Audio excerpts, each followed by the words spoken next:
지금 우리 청년 형제 자매들과 성령님과의 이런 관계에 대해서 한번 교제하는 시간을 갖도록 하겠습니다. 그 오늘 이렇게 1시간, 지금 7시 반이잖아요. 그러면 한 50분 정도 이렇게 하려고 합니다. 그래서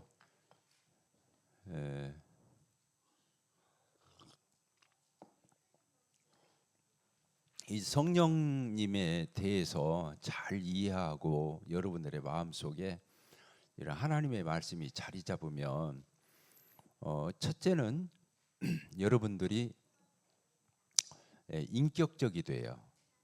따라서 인격적 신앙. 그 인격적 신앙이라는 말이 무슨 얘기냐면 반대로 표현하면 도식적 신앙, 도식적인 신앙과 반대예요. 인격적이다 이 말은 다른 말로 표현하면 또 기계적인 신앙, 기계적으로 움직이는 거예요. 기계는 입력해 놓은 대로 만들어 놓은 대로 움직이는 거예요. 그러죠? 융통성이 있어요, 없어요? 없잖아요. 그러니까 인격적이라는 말은 다른 말로 표현하면 자유를 가지고 있는 걸 전제하는 거예요. 기계는 자유가 없어요. 그 기계를 설계하고 제작한 대로만 이제 움직이는 거예요. 이해가 되죠?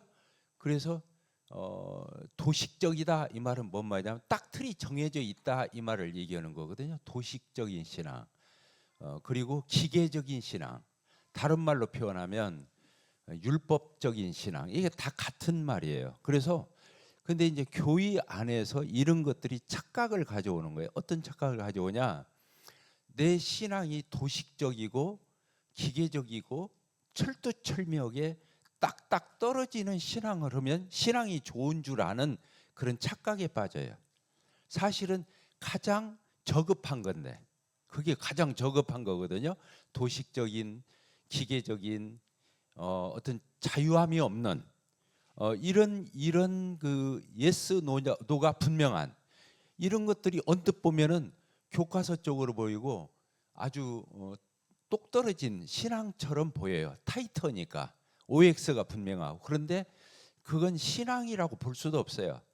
저급 우리가 이제 막 구원받고 아무것도 철 모르는 그런 신앙일 때, 도식적일 적에 그 유아적일 때 이게 쓰는 단어이기도 한데 사실은 신앙도 아닌 거예요.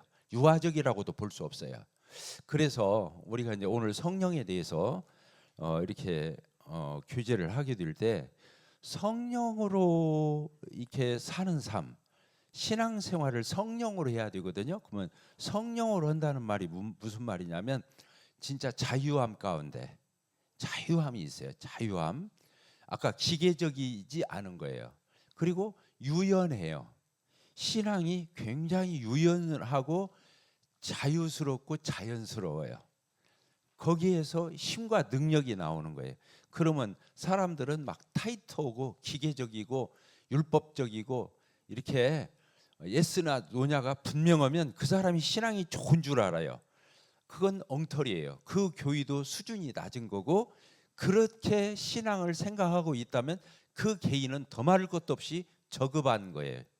저급하다. 그래서 교인은 이런 것을 분별하고 있어야 돼요. 그런데 대부분의 많은 교인들이 그렇게 철두철미하고 똑똑 떨어지는 신앙을 가진 것이 옳은 양, 그게 그리고 상당히 수준 있는 양, 그리고 그런 사람들이 교회 리더십이 되는 거예요. 지도력을 갖게 된다는. 그러니까 그 교회는 더 함정에 빠지는 거예요. 그래서 교회 신앙은 도덕윤리적이 아니에요. 도덕윤리적이 아니다. 뛰어넘는 거예요. 자유롭고 자연스럽고 이렇게 그 복음처럼 이렇게 하는데 아까 진리를 또 거스리지 않아. 아까 똑똑 떨어진 사람은 진리를 똑똑 지키는 것처럼 보이잖아요. 그러니까 속는 거예요. 근데 아까 은혜로 살고 자유로움 가운데 인격적으로 성령으로 사는 사람은 그렇게 딱딱 떨어지게 안 보인단 말이야. 우리 성경 한 구절 읽고 시작합시다. 고린도후서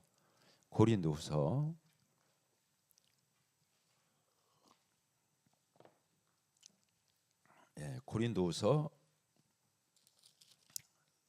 3장, 고린도후서 3장 288페이지 신약성경 17절 같이 한번 읽어봅시다. 시작. 주는 영이시니 주의 영이 계신 곳에는 자유함이 있느니라. 이 주의 영이 성령이에요. 주님의 영, 예수 그리스도의 영, 이게 성령님을 가리키는 거예요. 근데 예수님은 영이신데 주의 영이 계신 곳에는 뭐가 있다고 그랬어요? 자유함이 있는 거예요. 그러니까 신앙이 저급할수록 자유함이 없이 신앙생활하는 거예요. 그 사람 안에 자유함이 없다니까. 그러니까 신앙이 성숙한 사람은 뭐가 있냐면 자유함이 있어요. 자유함. 그것을 다른 말로는 인격을 전제하는 말이에요. 그리고 또 이런 말씀이 있죠. 진리를 알지니 진리가 너희를 어떻게 한다고 그랬어요? 자유케 하는 거예요. 진리를 알아가면 알아갈수록 자유케 되는 거예요. 딱딱 떨어지고 똑똑 떨어지고 예스 노가 분명하고 이렇게 되는 게 아니고 자유하는 거예요. 진리를 알지니 진리가 너희를 어떻게 하리라? 자유케 하리라. 여기 보니까 주의 영이 계신 곳에는 무엇이 있다? 자유함이 있다, 이런 뜻이에요. 이 굉장히 중요한 거예요. 오늘날 많은 기독교가, 우리 모임도 속고 있어. 이것에 신앙의 이해에 접근이 잘못되어 있는 거예요. 그리고 이 성령으로 살고 이게 성령으로 성화하고 성령으로 구원받고 이게 성령으로 하는 것은 아까 자유함을 전제한다고 그랬잖아요. 그러니까 이게 뭘 얘기하냐면 자유하면 뭘 떠올려야 되냐면은 아들이 떠올라야 돼. 아들. 따릅시다. 아들. 그러니까 종이나 노예나 직원 이게 아니에요. 주인 얘기하는 거고 주인의 아들, 상속자를 얘기하는 개념이에요. 그러니까 우리는 영접하는 자, 예수님을 영접하는 자, 곧 그 이름을 믿는 자들에게는 뭐가 되는? 하나님의 자녀가 되는 권세를 주셨다고. 하나님의 자녀가 되는 거예요. 구원은 하나님의 자녀가 되는 거예요. 자녀가 뭐예요? 자녀의 반대 개념은 노예나 종의 개념이에요. 그 집 머슴. 알겠죠? 어떤 회사를 경영하는데 주인의 그 회사 오너의 아들이냐 그 회사의 직원이냐 이 차이를, 이게 율법적으로 일하는 사람은 직원인 거예요. 종인 거예요. 그 회사의 종. 고용을 해서 페이 주가면서 부려먹는 사람을 종이라고 그러는 거잖아요. 근데 우리는 그런 자들이 아니에요. 우리는 자녀예요. 그래서 아까 그 직원은 어떻게 해야 돼요? 회사의 직원은 남의 그 회사에 이렇게 가서 거기서 열심히 일하고 거기서 맡겨진 직무를 충실히 하는 사람은 첫째 자유가 없어요. 아침 출근 시간 지켜야 돼, 안 지켜야 돼요? 지켜야 돼. 퇴근 시간 지켜야 돼, 안 지켜야 돼? 지켜야. 자기가 맡은 업무 철저히 해야 돼요, 안 해야 돼요? 해야 돼요. 안 하면 봉급을 깎거나 페널티를 적용해서 그 사람에게 불이익을 줘도 할 말이 없는 거예요. 이해가 되죠? 이해가 돼요, 안 돼요? 실컷 이러다가 잠깐 차 한잔 마시느라고 차창가 서성이고 있는데 사장님이 갑자기 들어왔어. 그때 난감하지. 실컷 열심히 이러다가 한숨 돌리려고 차 한잔 믹스커피 타가지고 차창가 서성이면서 눈 피로 좀 풀려고 밖을 쳐다보는데 그때 누가 나타났다고? 사장이 나타난 거야. 내가 이럴 적은 안 나타나더니 갑자기 한 5분 쉬려고 커피 타가지고 밖을 서성이는데 그때 사장이 나타나서 뭘 본 거야? 노는 거 본 거야. 그럼 마음이 불안해, 안 불안해요? 아이고 오늘 정말 운이 없을라니까 열심히 땀 흘리 이럴 적은 나타나도 않더니 내가 잠깐 해차라고 좀 이렇게 쉬려고 하니까 사장이 나타난 거야. 기가 막히잖아. 근데 아들은 그럴 필요가 있어요, 없어요? 아들은 그럴 필요가 없어요. 이제 유주인 형제가 이제 대학교 그만두고 저 아버지 밑에 들어가서 경영 수업을 할지 내가 그걸 모르겠는데 아들은 그게 아니에요. 아들에게는 뭐가 있냐면 자유함이 있는 거예요. 알겠죠? 봉급주야 이르는 사람이 아닌 거예요. 그러니까 율법적으로 이르는 사람은, 율법적으로 주님을 섬기는 사람은 아들이 아닌 거예요. 그러니까 주인이 언제고 어떤 대상이에요? 두려움의 대상이 되는 거예요. 두려움. 그리고 나를 관리 감시, 감독, 관리 이런 사람으로 사장이 보이는 거예요. 그렇죠? 근데 아들은 그럴 필요가 없어요. 왜? 그 회사에서 열심히 하라, 성실하게 하라, 출퇴근 시간 지켜라, 네 업무 똑바로 해라, 그럴 필요 없어. 왜? 그 회사가 누구 회사니까? 지네 아버지 회사이기도 하지만 지 회사잖아. 이해가 돼요? 그러니까 그럴 것이 없는 거예요. 놀라운 얘기를 하는 거예요. 그러니까 우리는 신앙생활을 하나님이 그런 사장이 아니야, 오너가 아니야. 하나님을 뭐라고 불러요? 우리가 하늘에 계신 우리 아버지요, 이렇게 불러. 따라합시다. 하늘에 계신 우리 아버지. 우리 아버지단 말이오. 근데 이 하나님이 전지전능하신 창조주신데 그 하나님을 아버지 이렇게 부를 수 있는 것은 감히 생각할 수도 없어. 피조물인 인간이 아무리 만물의 영장이라 할지라도 피조물이기 때문에 창조주를 향해서 아버지, 이건 그냥 즉사하는 거야. 구약에서는 하나님을 아버지라고 못 부른 거예요. 신약으로 와서 예수님이 죽어주고 부활하시고 우리가 그 예수를 영접하니까 아들처럼 대우하시는 거예요. 그래서 아까 영접하는 자, 그 이름을 믿는 자들에게는 뭐가 된다고요? 하나님의 자녀가 되는 그 영광을 주신 거예요. 권세라고 써 있잖아요. 그런데 여기서 중요한 것이 뭐냐? 하나님을 감히 아버지 이렇게 부를 수 있는 것은 아까 예수님을 영접한 사람에게서만 나올 수 있고, 또 한 가지 중요해요. 성령 받은 사람만 그 말을 할 수 있는 거예요. 따라합시다. 성령 받은 사람만 하나님을 아버지라 부를 수 있다. 왜 그러냐면 성령이 하시는 일이 뭐냐면 우리 안에 오셔가지고 내주하시면서 우리 속에 인치시고 내 안에 거하시면서 무슨 용기를 주시냐면 하나님이 네 아버지야, 하나님이 네 아빠야, 이렇게 깨달음을 주셔. 왜? 너 예수 영접했잖아. 내 안에 들으신 성령님이 이제 하나님이 창조주에 불과한 분이 아니야. 그 하나님이 네 아버지야. 이런 깨달음을 주면서, 이런 용기를 주면서, 이런 담대함을 주면서, 이런 격려를 하시는 분이 누구라고요? 성령이신. 그게 성령에 대해서 모르면 신앙이 자유함이 있을 수가 없어요. 아들과 같이 처세할 수가 없는 거예요. 그러니까 중요해요, 안 중요해요? 중요. 그래서 여러분들 자, 갈라디아서를 한번 봐봐요. 갈라디아서 4장, 갈라디아서 4장을 보면 이런 말씀이 있죠. 4장 몇 절을 보냐면 2절, 3절, 4장 3절 읽읍시다. 시작. 이와 같이 우리도 어렸을 때 아직 복음을 깨닫고 예수님을 영접하기 전에 율법 아래 있을 때를 하는 얘기예요. 우리도 어렸을 때에는 율법 아래 있을 적에는 이 세상에 무엇 아래 있었어요? 초등학문이 뭐냐면 율법이라고 써놓으세요. 옆에 초등학문. 이게 율법적으로 철저히 살고 타이트하게 살고 빈틈없이 사는 사람은 초등학문 아래 있는 거야. 그게 대단한 수준이 아닌 거야. 근데 오늘날 교회들이 다 속아. 나도 속고 교인들도 다 속아. 형제자매들이 속아. 그래서 그 사람이 막 대단한 무슨 성도인 줄 알아. 그게 아니에요. 첫째 뭘 봐야 하냐면 유연함이 있는지, 자유함이 있는지, 인격이 있는지. 아시겠어요? 우리 교회 장로나 집사들이 이런 것들이 안 갖춰지면 그게 리더가 될 수 없는 거예요. 빈틈없고 잘못 없고 하자 없고 그냥 모범생이고 그런 사람 장로 집사 뽑으면 그 교회는 망하는 거야. 망하는 거예요. 어떤 사람을 뽑아야 돼요? 어떤 사람이 장로가 되고 집사가 돼야 하냐? 아까 이렇게 아들과 같은 사람을 장로로 세우고 집사로 세워야 하는 거예요. 그 사람에게는 뭐가 있어요? 하나님과의 친근감.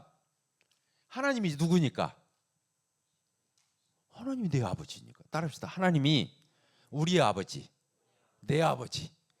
공동체의 아버지라고 할 적에는 우리야. 하늘에 계신 우리 아버지요. 이름이 거룩히 여김을 받으시오며 나라가 임하옵시며 뜻이 하늘에서 이루어진 것처럼 이 땅에서 이루어지다. 이렇게 돼 있잖아요. 하늘에 계신 우리 아버지요, 나의 아버지. 그래서 이 갈라디아서 4장을 이렇게 보면 그렇게 돼 있잖아요. 내가 아직 율법 아래에서 복음을 못 깨닫고 있을 적기를 뭐라고 하냐면 이 세상에 초등학문 아래 있었다 이렇게 표현하는 거예요. 근데 내가 복음 듣고 예수님을 영접했어.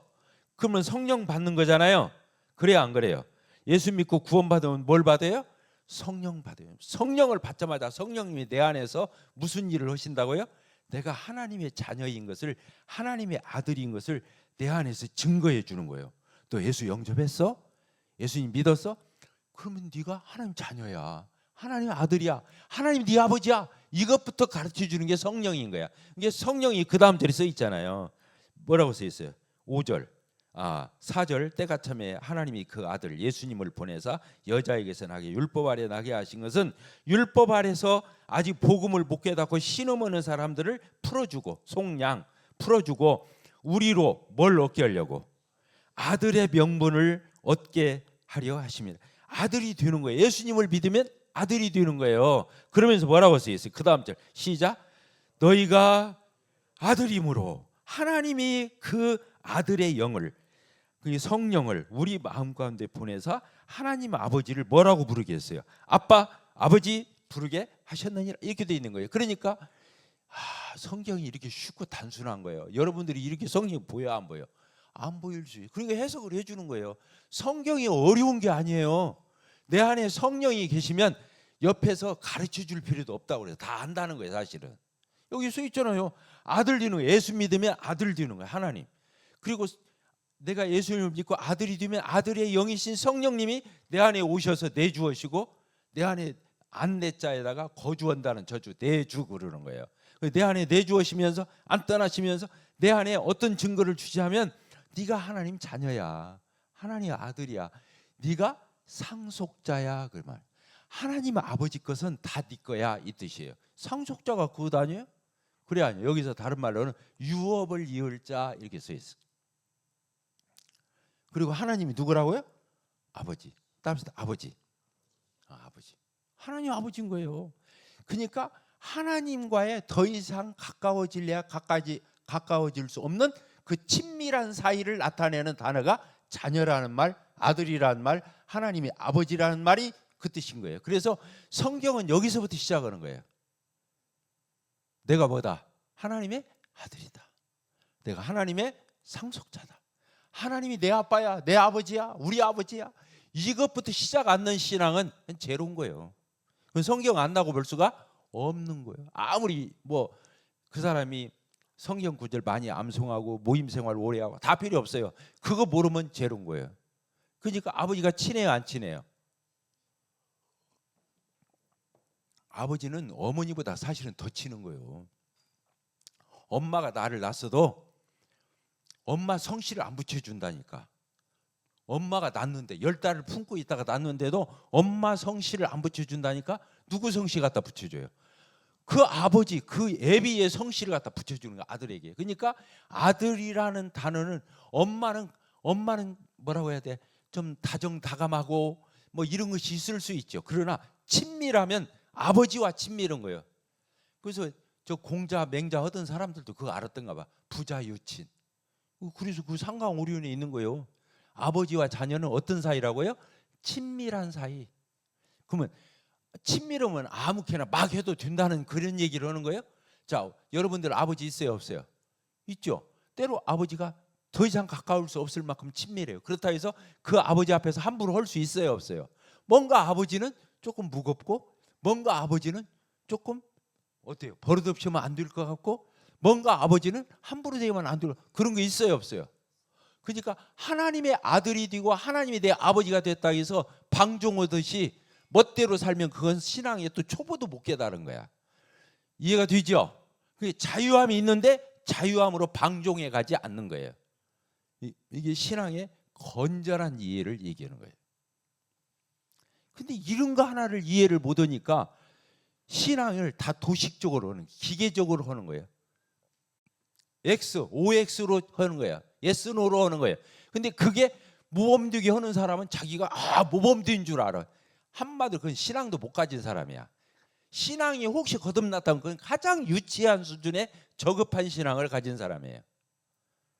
신앙이 진짜 수준이 있으려면 하나님과의 어떤 마음을 가져야 한다고요? 친밀함. 우리 아버지, 내 아버지, 친밀함. 근데 함부로 하지 않는 거룩한 사랑. 따릅시다. 거룩한 사랑. 그래서 성경에서 나오는 사랑이라는 단어 앞에는 반드시 거룩이라는 말을 넣어야 하는 거예요. 수식어를. 따라서 거룩한 사랑. 하나님이 나 사랑하니까 내가 아무리 멋대로 해도 하나님 내버려 둘 거야. 이런 바보 같은 신앙이 어디가 있어? 그 앞에 뭐가 있다고요? 거룩. 거룩이 뭐예요? 거룩이 뭐야? 하나님 나 사랑해서 자기 독생자를 주실 만큼 나 사랑했지만 그 사랑을 아는 내가 함부로 살지 않는 그 거룩함이 스며 있는 사랑을 우리가 받은 거예요. 그러니까 신앙을 바로 이해한 사람은 율법주의에도 얽매이지 않지만 방종주의에는 더 이상 더더욱이 매이지 않는 게 거룩한 사랑을 이해한 사람의 태도인 거예요. 이해가 되죠? 그래서 우리 옹골 성천교회가 앞으로 나날이 횟수가 더하고 우리 교회가 이렇게 연수가 더하고 성숙할수록 그런 믿음을 가져야 우리 옹골 성천교회가 제대로 가는 거다. 그게 제대로 가는 거야. 한 걸음 한 걸음 교회가. 자, 어렵습니까? 쉽습니까? 크게 얘기해. 쉽죠. 신앙은 쉽게 만들어 놓은 거예요. 그러니까 사람들은 신앙이 어려울 거라고 생각하는 거예요. 마귀가 우리 인간의 이성이 그렇게 만들어. 하나님을 믿고 구원받고 천당 가는데 우리가 하늘 닿게 노력해도 갈똥말똥하다고 생각하는 게 인간들인 거예요. 그러니까 다 행위로 간다고 생각하는 거야. 이해가 돼요? 근데 구원이 쉬워요, 안 쉬워요? 대답들 못해. 구원이 쉬워요, 안 쉬워요?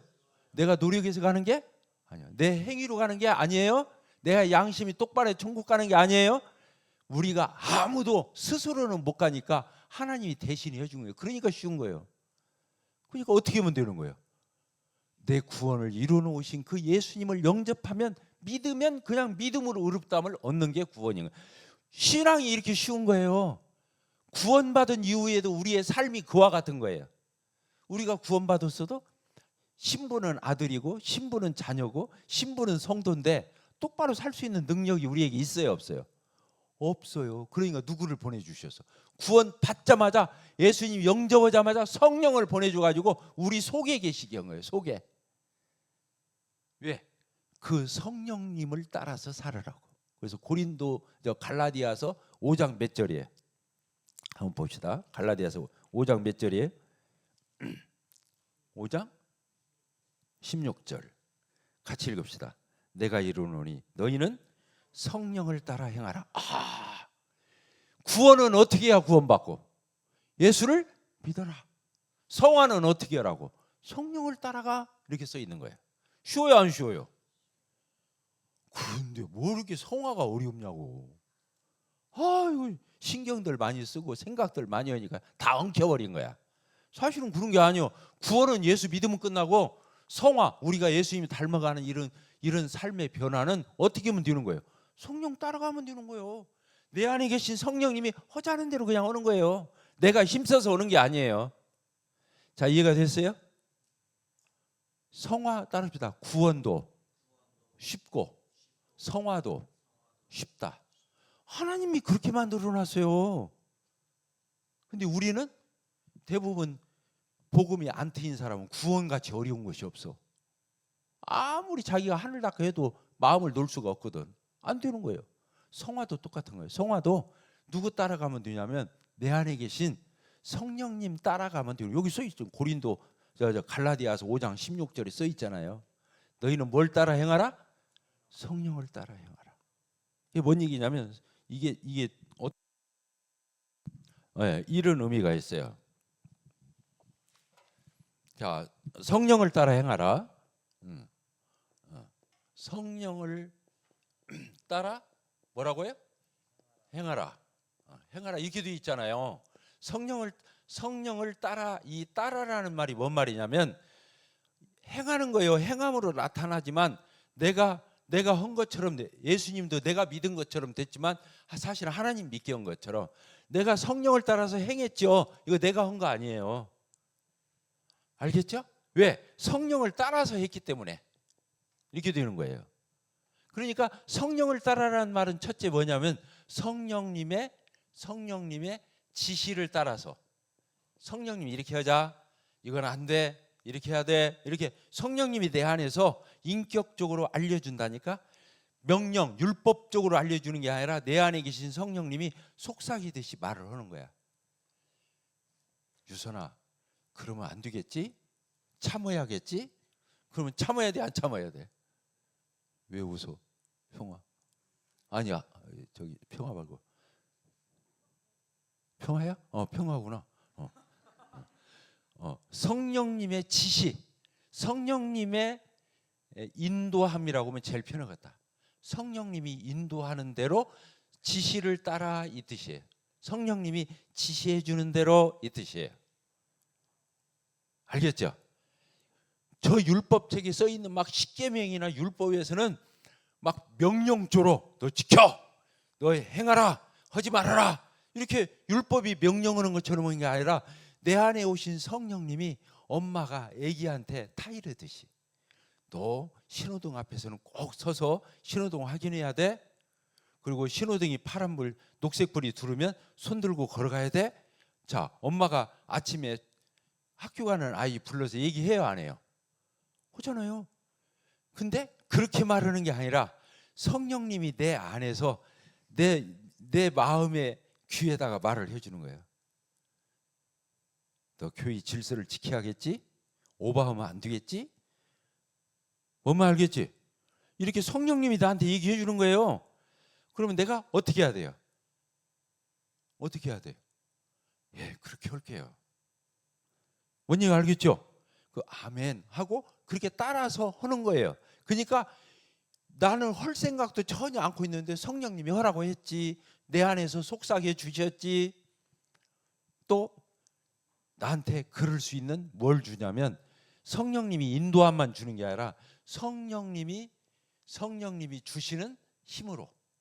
뭐라고요? 성령님이 주시는 그 힘으로 하는 거예요. 그 힘으로 이렇게 하는 거예요. 성령님의 인도함, 성령님이 주시는 그 힘을 따라 하는 거예요. 그러니까 내가 그렇게 근데요 저는 참기 힘들어요. 저 어렵네요. 그냥 제 주장대로 제 마음대로 하고 싶어요. 근데 성령님이 뭐라고 그래? 그러면 안 되잖아. 또 하나님 아버지 너 나 탄식하게 할 거야? 너 나 근심시킬 거야? 대화식으로는 율법을 해! 안 하면 너는 끝장, 이렇게 되는 것이 율법인데 성령님은 내 마음의 양심의 귀에다가 알려주시는 거예요. 이렇게 저렇게. 하나님 힘들어요, 못 오겠어요. 그러면 성령님이 또 알려주시는 거예요. 너 그러면 안 되잖아. 너 구속의 은혜 입었잖아. 하나님을 아버지라 부르잖아. 너 하나님으로부터 입은 사랑과 은혜를 생각해봐. 그리고 너는 지금 못 온다고 하는 게 맞아. 그러나 내가 너한테 이렇게 인도하면서 너한테 주시는 그 힘을 의지해서 해봐.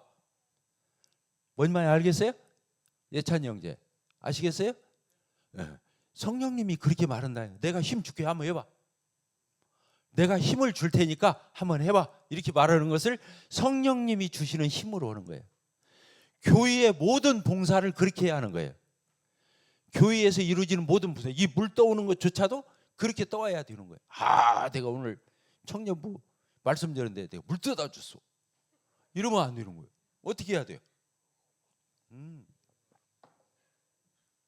나는 생각지도 못했는데 어떻게 내가 물 떠다 놓을 생각을 했지? 그게 누가 주신 생각이야?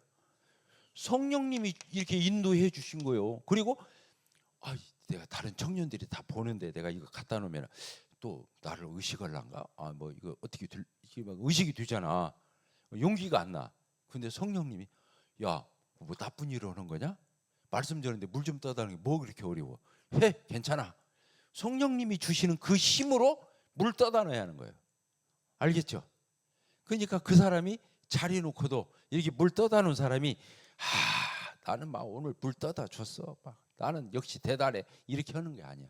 성령님이 인도하고 성령님이 알려주시고 성령님이 주시는 그 힘으로 했기 때문에 모든 영광을 누구에게 돌리는 거예요?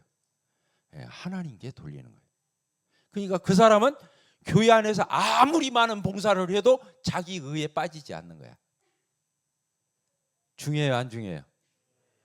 아니면 해도 문제야. 하면 목에 딱 힘부터 들어가는 거예요. 나는 11조 하고, 나는 아침마다 큐티하고, 말씀 읽고, 기도하고, 나는 집회 참석 탁탁 하고, 이렇게 생각하니까 자기가 최고 교과서적이고 자기가 최고 오라, 자기 오름을 딱 갖고 있어.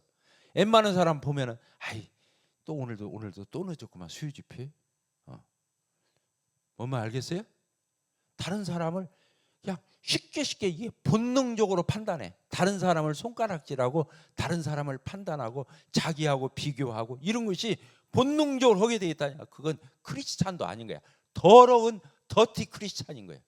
다른 사람하고 나하고 비교하고 자기가 모범생인 척하고 다른 사람 손가락질하고 판단하고 나는 그래도 괜찮은 거 같고 이런 그리스도인이 무슨 아름다움이 어디가 있어요? 향기가 그게 있냐 말이야.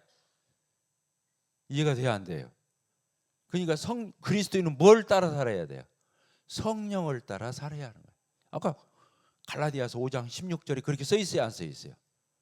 너희는 성령을 따라 행하라. 그리하면 육체의 욕심을 이루지 아니하리라. 율법적으로 거기에 매여서 종로로 덜 때처럼 뭐 하고 않고 그런 것에 매여가지고 하고 않고 이런 데서 자유함을 얻어서 그런 삶을 살아내게 돼 있다는 거예요. 굉장히 중요한 거예요. 그러니까 우리는 뭘로 구원받고? 성령으로 구원받고. 복음을 깨닫게 하신 분이 성령이에요. 예수님을 믿는 마음을 주시고 그 의지를 발동해 준 분이 성령이에요. 그러니까 성령으로 시작했다가 육체로 마치겠느냐 이 말은 너희가 이렇게 성령으로 거듭났는데 나중에 육체에 하고 않고 이런 율법 아래 수준으로 되돌아갈 거야? 이렇게 써 있는 거예요. 따라서 성령으로 시작했다가 육체로 마치겠느냐 이게 그 뜻이에요. 복음으로 시작했다가 율법으로 너 끝낼 거야 이런 뜻이란 말이에요.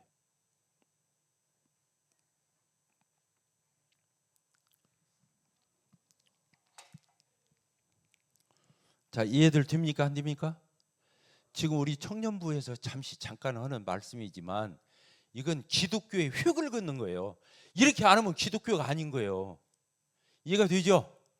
기독교란 말이 이걸 얘기하는 거. 복음, 예수님을 믿어서 구원받는다. 이거 물론 복음이지만 여기까지 가야 복음인 거예요. 성령을 따라서 살지 않으면 복음이 아닌 거예요. 다시.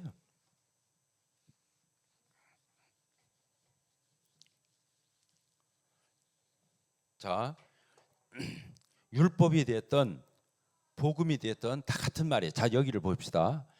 많은 사람들은 뭘로 하나님 앞에 의롭다함을 얻고 구원받으려고 어떻게 살려고? 율법을 지켜서 살려고 그래요. 그게 도덕 윤리예요. 자, 율법이에요. 이 율법이 다른 말로는 계명이에요. 계명.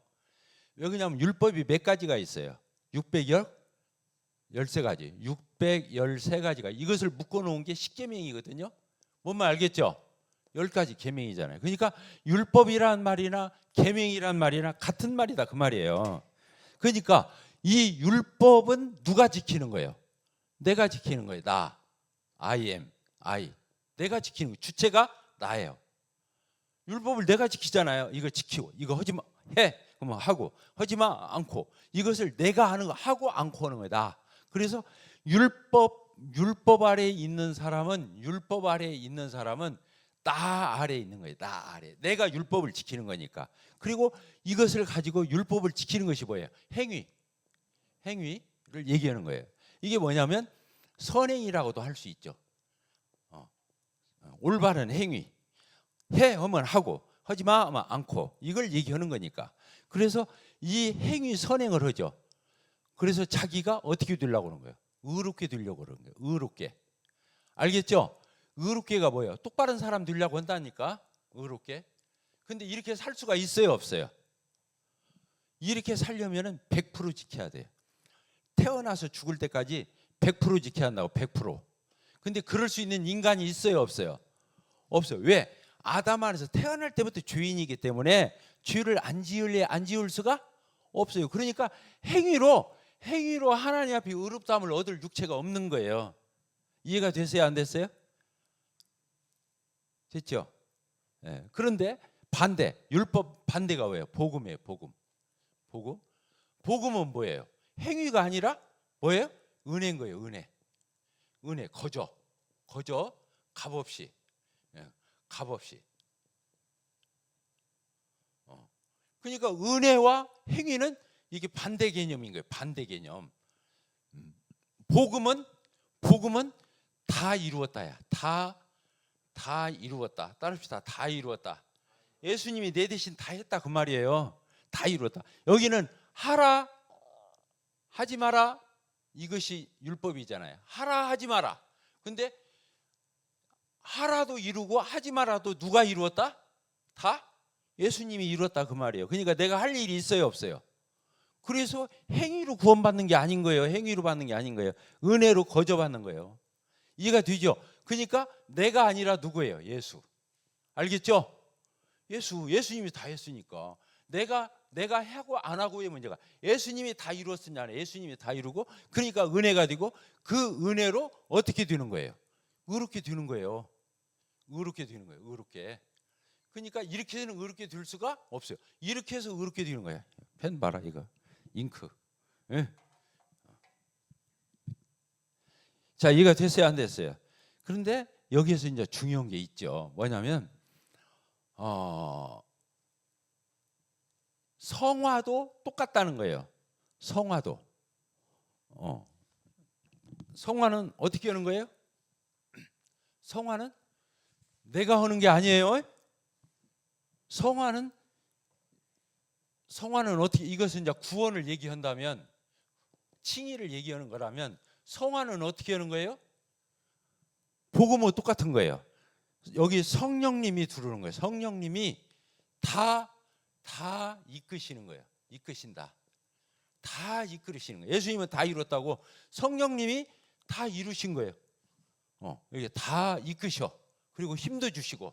그래서 내가 성령을 따라 성령님만 뒤쫓아가면 어떻게 되는 거예요? 하나님의 뜻대로 살게 되는 거예요. 성령을 따라서 살면은 하나님의 뜻대로 살아간다. 이렇게 되는 거예요. 이것도 어떻게? 은혜로 왜 그러냐면 성령을 따라 했기 때문에 은혜로 되는 거예요. 구원만 은혜로 되는 게 아닌 거예요. 자, 이해가 되셨어요? 유선자님 이해가 됐어요? 자, 중요해요, 안 중요해요? 그러니까 구원만 은혜가 아닌 거예요.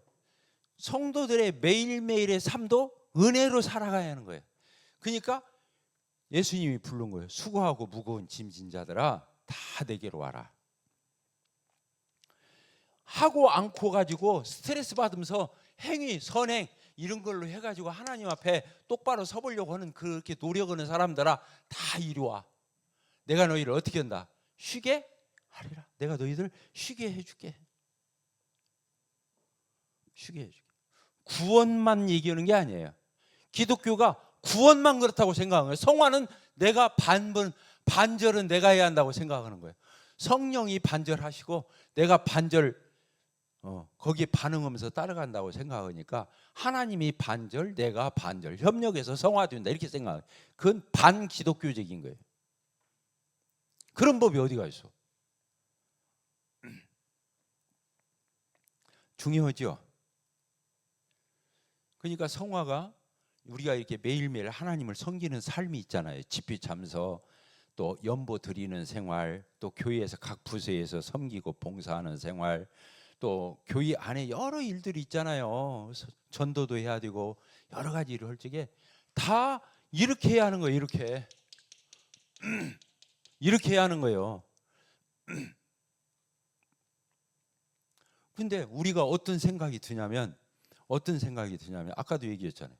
어떤 성도가 수요일 날 빠졌어. 그럼 어떻게 생각합니까? 수요 집회도 빠졌네. 당장 나는 나왔는데. 이러면 이 사람은 성령을 따라 사는 사람이 아니에요. 벌써 뭐부터 하는 거예요? 손가락질부터 하는 거예요. 비교부터 하는 거예요. 알겠죠? 그리고 판단하는 거예요. 그 사람을 판단하는 거예요. 그 사람 상처 주고 나는 인격적으로 나는 삐뚤어지고 그 사람은 상처를 입고. 이게 교회는 그렇게 되는 데가 아닌 거예요. 그러니까 판단을 할 일이 아니라 분별하는 건 상관이 없어요. 아, 저 지체가 연약하구나. 아직 영적으로 다 못 자랐구나. 지금 굉장히 고난 가운데, 어려움 가운데, 연약한 가운데 있는 것 같다. 그러니까 내 저 지체를 위해서 기도해야지, 끌어줘야지, 격려해줘야지. 이렇게 생각을 하는데 우리는 판단부터 하고 비교부터 하고 내 우월주의부터 가고 도덕 교과서적인 그런 우월의식에서 교회가 공동체가 그렇게 되면 안 되는 거예요. 그러니까 시기한 사람이 다른 사람보다 우월의식을 가지고 시기를 한 사람이 먼저 망가지는 거예요. 왜? 하나님의 자녀다운 품성이 아니기 때문에. 그 사람만 그 판단을 받는 사람만 어려워지는 게 아니라 먼저 누가 망가지냐면 내가부터 망가지는 거예요. 왜? 내가 하나님 자녀다운 그런 마음이 마음씨가 그게 아니잖아. 자, 이해가 됐죠? 그래서 판단과 분별은 달라요. 따라합시다. 판단은 그 사람을 정죄해서 그 사람을 망가지게 하고 그 사람을 해롭게 하죠. 분별은 그 사람을 살리는 거예요. 이해가 되세요? 그러니까 성도는 무엇을 해야 돼요?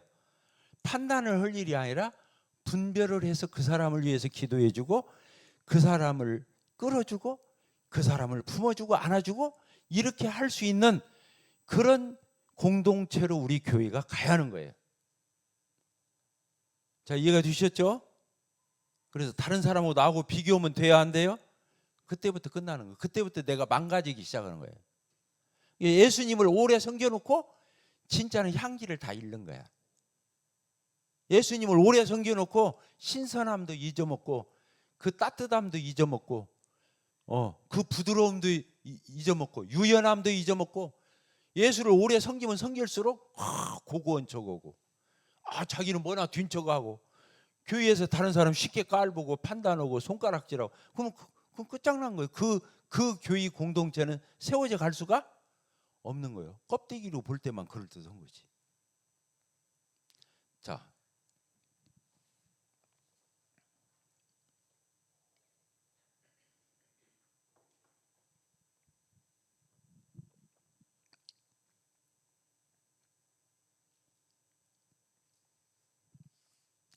한 군데만 보고 마치도록 하겠습니다. 로마서를 한번 펴보세요. 8장. 로마서 8장. 이제 성령님을 대표적으로 잘 드러내고 있다 이렇게 보여져요. 로마서 8장을 이렇게 보면 아까 하나님 아버지를 아빠 아버지 이렇게 부르경 8장 15절에 써 있죠. 아까 갈라디아서에서도 봤는데 로마서에서도 똑같이 써 있잖아요. 그래요, 안 그래요? 그러죠? 그리고 성령님이 또 하시는 일이 뭐냐면 26절이에요. 26절 같이 한번 읽어봅시다. 시작. 이와 같이 성령도 우리의 연약함을 판단하시고 우리를 무시하시고 우리를 깔보시고 우리에 대해서 막 혼내시고 이런 게 아니에요. 성령께서는 우리의 연약함을 도우시나니 이렇게 되어 있어요.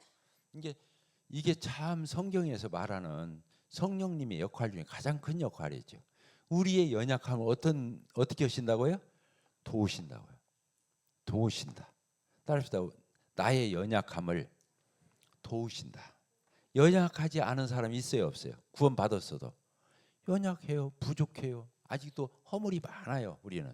근데 누가 내 안에 오신 성령님이 우리의 연약함을 도우셔. 야, 기도해. 지금은 기도할 때야. 그래 맞아. 내가 왜 이렇게 낙심하고 콧받치고 이러고 있지?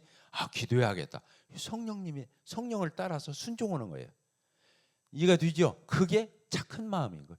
성령님이 하자는 대로 잘 따라주는 성향. 이거 안 하면 이건 하면 안 되겠잖아. 그러면 안 할게요. 근데 저는 힘이 없네요. 내가 힘 줄게. 한번 해봐. 이 성령님을 따라 성령님에게 내 사이클을 맞추고 그 경향을 따라서 살려고 하는 태도, 이것을 선하다, 착하다 그런 거예요. 도덕 윤리적으로 착한 걸 얘기하는 게 아니에요. 하나님의 의도대로 하나님의 어떠함대로 그 물결을 타려고 하는 그 마음 태도를 가리키는 거예요. 그래서 연약함을 도우시는 거예요. 성령님은 우리의 뭘 도우신다고요? 연약함을 도우시는 거예요. 그래서 우리가 하나님의 성품을 닮으면 다른 사람의 연약함을 판단하고 손가락질하고 나하고 비교해서 내가 우월의식 갖고 그 사람 함부로 대하고 이러면은 그건 성도로서의 의미가 없어요. 의미가 없어요. 그러니까 우리는 어떻게 한다고요? 우리의 연약함을 도우시는 그 성령님을 의지해서 그 연약함에서 이렇게 성령님 의지해서 일어나야 되는 거예요. 힘을 내야 되는 거예요. 격려를 입어야 되는 거예요. 이해가 되죠? 그러니까 성령님이 그렇게 우리 안에서 어떻게 역사하신다고요? 인격적으로. 따라합시다. 인격적으로. 율법적으로 하지 마 이렇게 하시는 게 아니라 내 안에 귀에다 속삭이는 엄마처럼 보혜사니까. 마치 엄마의 품과 같은 거예요. 보혜사라는 말이. 우리를 보호하시고 은혜 베푸시고 가르쳐 주시고 이렇게 하시는 역할을 성령이 하시는 거예요. 감사해요, 안 감사해요? 그게 신앙생활이 스트레스가 될 이유가 있어요, 없어요? 신앙생활은 모범생 되는 과정이 아니에요. 그건 유대교예요, 유대교. 기독교 아니에요. 기독교는 모범생이 되어가는 과정이 아니라고. 하나님의 자녀로서의 품위를 이루어가고 그 성품을 닮아가고 그리고 하나님의 영광을 구하면서 하나님과의 친밀함을 유지하면서 자유로움을 가지고 그러면서 하나님의 뜻을 성취해가는 그런 과정을 얘기하는 거예요. 신앙이 뭐냐? 신앙은 즐거움이고 친밀함이고 신앙은 뭐예요? 하나님이 정말로 좋으신 분이라고 하는 것을 다시 확인하고 또 확인하고 또 확인하는 과정을. 그러니까 그리스도 안에서 사는 사람은 성령을 통해서 사는 사람은 특징이 있어요. 딱딱해지지 않아요. 신앙이. 따라합시다. 신앙이 딱딱해지지 않는다. 왜? 건조해지지 않으니까. 건조해져야 물기가 마르면 흙만 먼지만 나고 푸석푸석하고 딱딱은 그런 것이 되는 거예요. 그런데 습기가 있는 사람은 그렇지 않은 거예요. 알겠죠? 그래서 신앙을 본질적으로 잘 해석하는 사람은 잘 웃고 따라서 잘 웃는다. 또 용서하고 아량을 베풀고 다른 사람을 섬김으로써 기쁨을 누리고 하나님의 성품을 담고 하나님을 쫓아가는 사람들의 그런 경향성을 얘기하는 거예요. 이해가 되시죠? 그래서 여기 보니까 성령이 26절 이와 같이 성령도 우리의 연약함을 도우시나 우리는 마땅히 기도할 바를 알지 못하고 마음이 꽉 막혀 있을 때 오직 성령이 말할 수 없는 탄식으로 우리를 위해서 대신 기도도 해줘. 따라서 성령님이 내 대신 기도해 준다. 놀랍잖아요. 나를 판단하고 정죄하고 나한테 이따위 저따위 하실 성령이 아니시란 말이야. 나의 연약함을 도우시고 말할 수 없는 그런 탄식으로 나를 긍휼히 여기면서 나를 안타깝게 생각하면서 나를 이렇게 도우시는 분이 누구시라고요? 성령이시라는 거예요. 성령으로 충만하게 사는 사람은 그래서 유연함이 있고 유연함이 있는 거예요. 알겠죠? 아까 주의 영이 계신 곳에는 뭐가 있으니까? 자유함이 있으니까. 자유함이 방종으로 가는 자유가 아니고 거룩한 사랑을 받은 자유이기 때문에 유연함, 자연스러움 이런 것이 없는 거예요. 위선 이런 것은 율법에서 나오는 거예요. 딱딱함, 막 자기는 막 추상같이 뭘 잘 지켜서 똑 떨어진 사람인 것처럼 하는 이런 위선, 바리새주의 이런 거 있을 수가 없는 거예요. 교인은 그런 데가 아니다. 아시겠죠? 답시다. 교인은 이렇게 성령을 가진 사람들이 모이는 공동체다. 성령의 공동체. 이런 개개인이 모여서 교회라는 성령의 공동체가 된 거예요. 그래서 지금 우리가 다 똑부러지고 다 옳은 건 아니지만 그 방향을 향해서 같이 가는 거예요. 같이 가는 거예요. 그래서 개인도 아름다워지고 교회도 아름다워지는 거예요. 아시겠죠? 교회가 제일 무서운 것은 모범생주의예요. 예수님이 그렇게 극도의 단어를 안 썼어. 근데 바리새인들 자기들은 똑부러지게 살고 율법 잘 지키고 막 그렇게 한다고 생각하면서 다른 사람 앞에서 거드름이나 피우고 속에 꽉 자기 의가 차 있는 사람, 예수님 독사의 새끼라. 가장 흉악한 단어를 그런 사람에게 쓴 거예요. 우리 교회는 그런 교회가 돼서는 안 된다. 네. 한마디 쉬고 마치도록 하겠습니다. 우리 하겠습니다. 신앙은 간단해요. 믿음으로 우리가 구원받죠. 의롭다함을 얻잖아요. 그리고 사는 거 뭘로 산다 했지? 의인은 뭘로 산다고요? 믿음으로 의인이 돼요. 의인은 또 뭘로 살아요? 믿음으로 사는 거예요. 자, 복음으로 구원받고 복음으로 사는 거예요. 은혜로 구원받고 은혜로 사는 거예요. 성령으로 구원받고 뭘로 살아요? 다 같은 말이에요. 믿음으로 믿음에. 알겠죠? 또 은혜에서 은혜로, 또 아까 성령에서 성령으로. 구원도 그렇고 성도의 삶도 그렇고 똑같다니까 이게. 근데 사람들이 구원 받을 때만 내 그 의를 내세운다고 하나님이 싫어라 하시는 게 아니고, 구원받고 난 뒤에도 내가 뭔가 했다고 생각하면서 자기 의에 빠지면 하나님은 그걸 제일 싫어라 하시는 거예요. 거북스러우시는 거예요. 제가 뭐라고 뭘 내세워 하나님 앞에서. 그래요 안 그래요? 구원도 그래서 은혜로 해놨잖아요. 근데 이제 구원 받아놓고 또 뭐나 한 것처럼 그 의를 내세우고 그런 데 빠졌다면 하나님 볼 적에는 얼마나 볼상사납겠냐 그거야. 하나님이 제일 싫어하는 게 뭐예요? 하나님이 제일 싫어라 하는 거 죄지만, 그보다 더 싫어하는 것은 자기 의에 빠져 있는 거예요. 자기가 뭐나 되는 것처럼 자기 의를 내세우는 거예요. 그러니까 하나님은 지독스럽게 그걸 싫어라 하시는 거예요. 그러니까 구원도 하나님이 다 해놓고 성화도 다 하나님이 해놓고 그대로 하라는 거예요. 그냥. 이해가 되셨죠? 이해가 안 돼요? 그러니까 감사해요 안 감사해요? 근데 사람은 이걸 모르고 자꾸 자기가 뭔가 하겠다는 거예요. 구원도 그렇게 덤비지. 이제 구원을 또 받았다는 성도들은, 또 크리스찬들은 또 자기가 덤비는 거예요. 자기가 뭘 하겠다고. 이해가 되시죠? 그리고 아까 율법적인 이런 성향에 빠져 있는 사람의 성향이 뭐예요? 다른 사람 정죄하고 판단하고 업신여기고 비교하고. 그게 얼마나 망가진 모습이에요. 따뜻하다 망가졌다 찌그러드는 모습이에요. 그러니까 내가 그런 다른 성도를 그렇게 보고 그렇게 손가락질하고 그렇게 하잖아요. 시기하고 그러잖아요. 그러면 이미 내가 망가져서 내가 나를 짜증내는 거예요. 내 모습이 망가지면 내가 좋아요 안 좋아요? 이제 그만합시다. 못 알아듣는 것 같아서 그래요. 내 자신이 스스로 망가진 모습을, 제가 주님을 지금까지 이렇게 섬겨왔잖아요. 얼마나 많은 성도들 영혼들을 상대했겠어요. 근데 내가 제일 두려운 것은 뭐냐? 성도들 살피고 이렇게 하면서 성도들 판단하고 손가락질하고 성도들 가지고 이렇게 저렇게 하면서 내가 망가지지 않으려고 노력했어요. 이해가 돼요? 누가 제일 손해요? 실컷 주님 섬겨놓고 누가 손해요? 내가 망가지면 내가 손해지 뭐. 내가 주님 앞에서 주님 모습 가지고 주님 마음에 그 넉넉한 마음이 내게서 사라지고 그렇게 딱딱해지고 푸석푸석해지면 내가 주님 섬긴 것이 무슨 의미가 있어요? 이해가 되죠? 아이고, 자 그만합시다. 기도하고 마칩시다. 하나님 아버지 감사합니다. 하나님은 저희들을 지으시고 저희들의 체질을 아시옵나이다. 저희들 스스로는 할 수 있는 것이 아무것도 없습니다.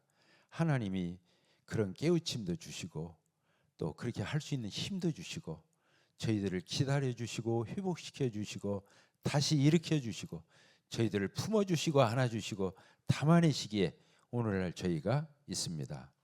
하나님 앞에 저희들 자신을 내세울 자가 어디 있겠는지요. 참으로 모든 것에 저희들을 배려하시고 저희들을 인정하시고 저희들을 도우시는 하나님을 감사 찬송 올립니다. 우리 사랑하는 청년들의 생애를 통해서 그리스도의 모습이 드러나고 하나님의 향기가 드러나고 참으로 복되고 아름다운 그런 주의 사람들 되게 하여 주시기를 기도하며 예수 그리스도의 이름으로 기도하옵나이다. 아멘. 수고드렸습니다.